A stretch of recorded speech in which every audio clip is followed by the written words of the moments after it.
ಆರೋಗ್ಯಕರವಾದ ಬೇಲದ ಹಣ್ಣಿನ ವೈನನ್ನು ಹೇಗೆ ಮಾಡೋದು ಅಂತ ತೋರಿಸ್ಕೊಟ್ಟಿದ್ದೀನಿ. ವಿಡಿಯೋ ಸ್ಕಿಪ್ ಮಾಡೋದೇ ನೋಡಿ, ಆವಾಗ ನಿಮಗೆ ಆರಾಮಾಗಿ ಮಾಡ್ಕೊಳ್ಳೋಕ್ಕೆ ಹೆಲ್ಪ್ ಆಗುತ್ತೆ. ಅದಕ್ಕಿಂತ ಮೊದಲು ನನ್ನ ಚಾನಲ್ಗೆ ನೀವು ಹೊಸಬರಾಗಿದ್ದರೆ ಪ್ಲೀಸ್ ಸಬ್ಸ್ಕ್ರೈಬ್ ಮಾಡ್ಕೊಳ್ಳಿ. ಪಕ್ಕದಲ್ಲಿರುವ ಬೆಲ್ ಬಟನನ್ನು ಕ್ಲಿಕ್ ಮಾಡೋದನ್ನು ಮರಿಬೇಡಿ. ನಮಸ್ತೆ ಎಲ್ಲರಿಗೂ, ಎಲ್ಲರನ್ನೂ ಸುಸಿ ಕಿಚನ್ಗೆ ಸ್ವಾಗತ ಮಾಡಿಕೊಂಡು ನಾನಿವತ್ತು ಅದ್ಭುತವಾದ ರೆಸಿಪಿ ಮಾಡ್ತಾ ಇದ್ದೀನಿ. ಬನ್ನಿ ಹೇಗೆ ಮಾಡೋದು ನೋಡೋಣ. ಇವತ್ತೊಂದು ಅದ್ಭುತವಾದ ವೈನ್ ಮಾಡ್ಕೊಳ್ತಾ ಇದ್ದೀನಿ. ಅದೇನಪ್ಪ ಅಂದರೆ ಬೇಲದ ಹಣ್ಣದು ವೈನ್. ನಮಗೆ ಸ್ಮೆಲ್ ಬರ್ತಾ ಇದೆ ಬೇಲದ ಹಣ್ಣದು. ಇದು ತುಂಬ ಆರೋಗ್ಯಕ್ಕೆ ಒಳ್ಳೆಯದು. ಈ ಬೇಲದ ಹಣ್ಣು ಜ್ಯೂಸ್ ಥರ ಪಾಯಸದಲ್ಲಿ ಹಾಕಿ ಇದನ್ನು ಮಾಡ್ಬೋದು. ನಾನಿವತ್ತು ನಿಮ್ಮ ಜೊತೆ ಶೇರ್ ಮಾಡ್ಕೊಳ್ತಾ ಇರೋದು ವೈನ್ ಮಾಡಿ.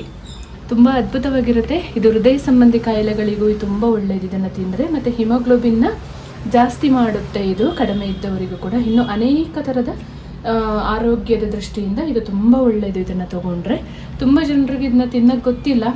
ಬೆಲ್ಲ ಎಲ್ಲ ಹಾಕಿ ಕುಟ್ಟಿ ತಿಂದರೆ ಏನು ಸೂಪರಾಗಿರುತ್ತೆ ಗೊತ್ತಾ. ಒಳ್ಳೆ ಸ್ಮೆಲ್ ಬರ್ತಾ ಇದೆ. ನಾನು 1 kg ಬೇಲದ ಹಣ್ಣನ್ನು ತೊಗೊಂಡಿದ್ದೀನಿ ಇವತ್ತು ವೈನ್ ಮಾಡಲಿಕ್ಕೆ. 3 ಲೀಟ್ರ್ ನೀರನ್ನ ಚೆನ್ನಾಗಿ ಈ ಥರ ಕುದಿಸಿ ತಣ್ಣಗಾಗಲು ಬಿಡ್ತಾ ಇದ್ದೀನಿ. ಚೆನ್ನಾಗಿ ಕುದಿಬೇಕು ನೀರು.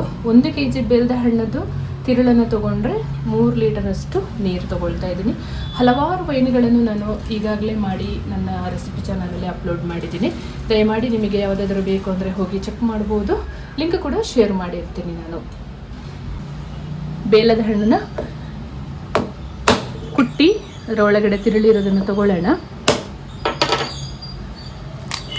ವಾವ್, ಎಷ್ಟು ಸೂಪರಾಗಿದೆ ನೋಡಿ.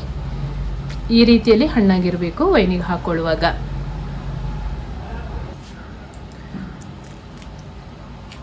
ಒಂದು ಬೌಲ್ ತೊಗೊಂಡು ಬೇಲದ ಹಣ್ಣನ್ನು ತಿರುಳನ್ನೆಲ್ಲ ಈ ಥರ ಚೆನ್ನಾಗಿ ತೆಗೆದಿಟ್ಕೊಳ್ಳೋಣ.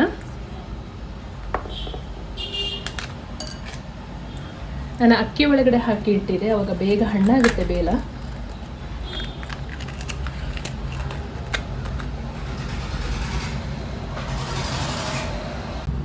ನೋಡಿ ಎಷ್ಟು ಚೆನ್ನಾಗಿ ಹಣ್ಣಾಗಿದೆ ಅಂತ. ಅಕ್ಕಿ ಅಥವಾ ರಾಗಿ ಚೀಲದೊಳಗಡೆ ಹಾಕಿಟ್ರೆ ಬೇಗ ಹಣ್ಣಾಗುತ್ತೆ. ಇಷ್ಟು ಬೇಲದ ತಿರುಳು ಸಿಕ್ಕಿದೆ ನನಗೆ. ಇದನ್ನೀಗ ಗ್ಲಾಸ್ ಜಾರಿಗೆ ಹಾಕೊಳ್ಳೋಣ. ಬೇಲ ವೈನಿಗೆ ನೀರೆಲ್ಲ ತಣ್ಣಗಾಗಿ ತಿರುಳು ತೆಗೆದಿಟ್ಕೊಂಡು ಎಲ್ಲ ರೆಡಿಯಾಗಿದೆ. ಇವಾಗ ಬೇಲ ತಿರುಳನ್ನು ಹಾಕೊಳ್ಳೋಣ ನಾವು. ನಾನು ಪ್ರತಿ ಸರಿ ವೈನ್ ಮಾಡುವಾಗೂ ಹೇಳ್ತೀನಿ, ಪ್ಲಾಸ್ಟಿಕ್ ಡಬ್ಬದಲ್ಲಿ ಮಾಡೋಕ್ಕೆ ಹೋಗಬೇಡಿ. ಭರಣಿ ಇಲ್ಲ ಗ್ಲಾಸ್ ಜಾರನ್ನೇ ಯೂಸ್ ಮಾಡಬೇಕು.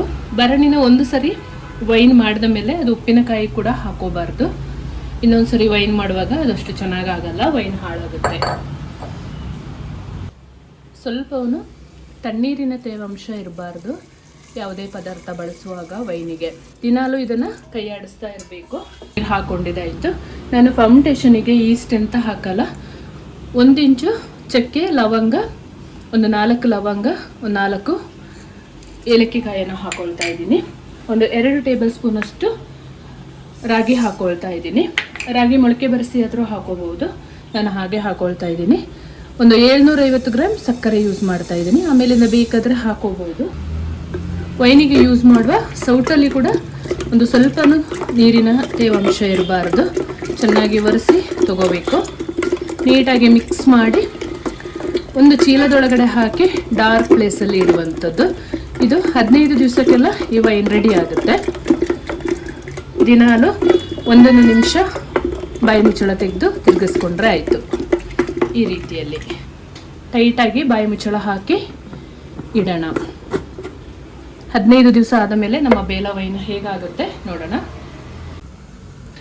ನಮ್ಮ ಬೇಲ ವೈನ್ ಹಾಕಿ, ಬೇಲದ ಹಣ್ಣಿನ ವೈನ್ ಹಾಕಿ 15 ದಿವಸ ಆಯಿತು. ಇವಾಗ ಸೋಸ್ಕೊಳ್ಳೋಣ. ಅದನ್ನು ಆಗಿದೆ. 15 ದಿವಸಕ್ಕಿಂತ ಜಾಸ್ತಿ ಇಡಕ್ಕೆ ಹೋಗಬೇಡಿ. ಯಾಕೆ ಅಂತ ಹೇಳಿದರೆ ಜಾಸ್ತಿ ಹುಳಿ ಬರುತ್ತೆ. ಇದು ಸೋಸಿ ಆದ ಮೇಲೆ ಬಾಟ್ಲಿಗೆ ಹಾಕಿದ ಮೇಲೆ 1 ತಿಂಗಳಷ್ಟೇ ಹೊರಗಡೆ ಇಟ್ಕೊಳ್ಳೋಕ್ಕಾಗೋದು, ಇಲ್ಲ ಜಾಸ್ತಿ ಹುಳಿ ಬರುತ್ತೆ. ಫ್ರಿಜ್ಜಲ್ಲಾದರೆ ಒಂದು 6 ತಿಂಗಳು ಸ್ಟೋರ್ ಮಾಡ್ಬೋದು. ಈ ಥರ ಸ್ಟ್ರೈನರಿಂದಾದರೂ ಸೋಸ್ಕೊಳ್ಬೋದು, ಇಲ್ಲ ವೈಟ್ ಬಟ್ಟೆ ಇಟ್ಟಾದರೂ ಸೋಸ್ಕೊಳ್ಬೋದು. ವೈಟ್ ಬಟ್ಟೆ ಹಾಕಿದರೆ ಒಂದೇ ಸಲ ಸೋಸ್ಕೊಂಡ್ರೆ ಆಯಿತು. ಇದಾದರೆ 1-2 ಸಲ ಸೋಸ್ಕೊಳ್ಬೇಕಾಗುತ್ತೆ.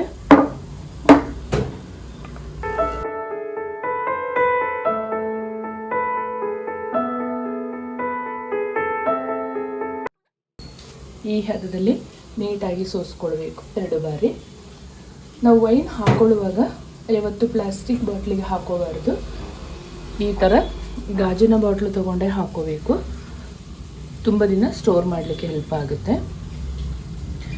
ಪ್ಲಾಸ್ಟಿಕ್ ಬಾಟ್ಲಿಗೆ ಹಾಕಿದರೆ ಬರ್ಸ್ಟ್ ಆಗುವ ಚಾನ್ಸಸ್ ಕೂಡ ಇರುತ್ತೆ.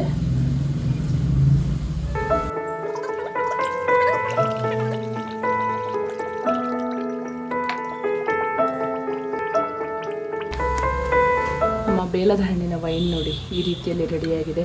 ತುಂಬ ಒಳ್ಳೆಯದಿದು. ಬೇಲದ ಹಣ್ಣು ಯಾವ ರೀತಿಯಲ್ಲಿ ಎದುರು ತಿಂದರೂ ಕೂಡ ತುಂಬ ಒಳ್ಳೆಯದಾಗುತ್ತೆ. ಇದು ಹೃದಯ ಸಂಬಂಧಿ ಕಾಯಿಲೆ ಆಗಿರ್ಬೋದು ಅಥವಾ ಹಿಮೋಗ್ಲೋಬಿನ್ ಕಡಿಮೆ ಇದ್ದರೆ ಬೇಲದ ಹಣ್ಣು ಅಥವಾ ಈ ಥರ ವೈನ್ ಮಾಡಿ ಕುಡಿದ್ರೆ ತುಂಬ ಒಳ್ಳೆಯದಾಗುತ್ತೆ. ಗ್ಲಾಸಿಗೆ ಹಾಕೊಳ್ಳೋಣ ನಮ್ಮ ಬೇಲದ ಹಣ್ಣಿನ ವೈನನ್ನು.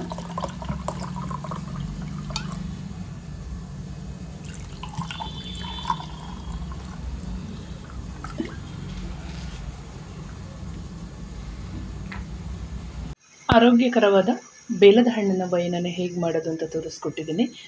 ವಿಡಿಯೋ ಸ್ಕಿಪ್ ಮಾಡದೆ ನೋಡಿ, ಆವಾಗ ನಿಮಗೆ ಆರಾಮಾಗಿ ಮಾಡ್ಕೊಳ್ಳೋಕ್ಕೆ ಹೆಲ್ಪ್ ಆಗುತ್ತೆ.